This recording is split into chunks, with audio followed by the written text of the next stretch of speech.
मेरा नाम फूलन देवी है, जो बैंडेड क्वीन के नाम से जानते हैं।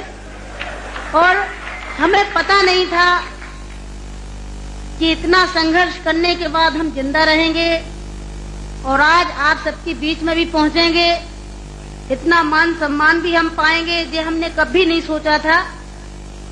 4 साल हम जंगल में भटके। आपको पता होगा कि हमारे हिंदुस्तान में, नहीं कहना चाहिए ऐसे मौके पर, कहूंगी, बताऊंगी जो मेरे पे बीती है, कि हमारे सामंतशाही लोग, पैसे वाले लोग, और खासकर मैं जात का नाम लूंगी तो लोग कहेंगे दुबई में जाके जात पुकारी रहेंगे।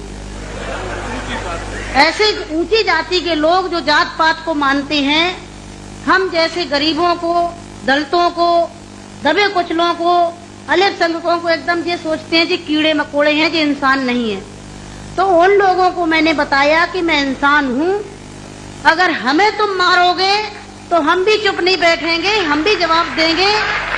और इसलिए मैंने कई दफे सोचा कि मैं आत्महत्या कर लूं, मर जाऊं, पर मैंने सोचा कि मरती तो हजारों लड़कियां रोज हैं।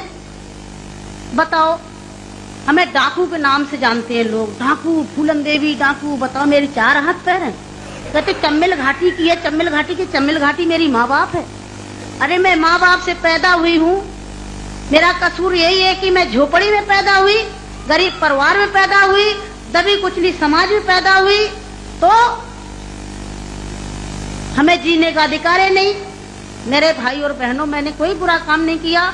मैं तो वहाँ भी मंच में बोलती हूँ, अब्बू भाई के साथ में तो कई सभाएं हुई हैं, बहुत बड़ी बड़ी सभाएं हुई हैं, कि मैंने कोई बुरा नहीं किया है।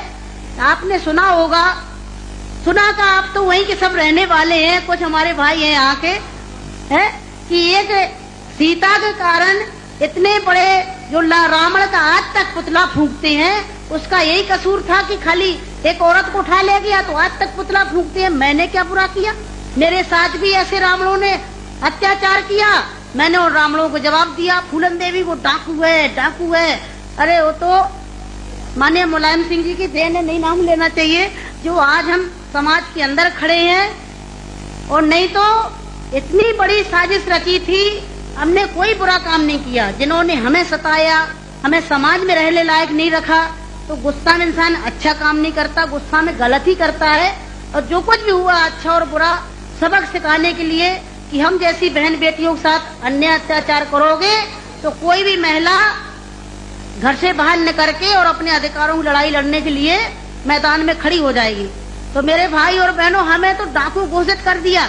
जब मैं चुनाव लड़ने जाती हूँ तो सब एक ही भाषण रहते हैं, किसी के और कोई भाषण नहीं रहते हैं। बताओ, मैं डाकू दिखाई देती हूँ? क्या होता डाकू है? तुमने हमें सताया, हमें लूटा पीटा। डाकू तो वो बेईमान जो हम जैसी महिलाओं को लूटते पीटते हैं। तो मेरे भाई और बहनों,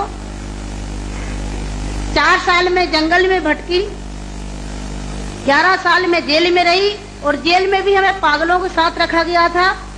अच्छी जगह नहीं रखा गया, जहीं पागल महिला थी, पागल महिलाओं में रखा गया था।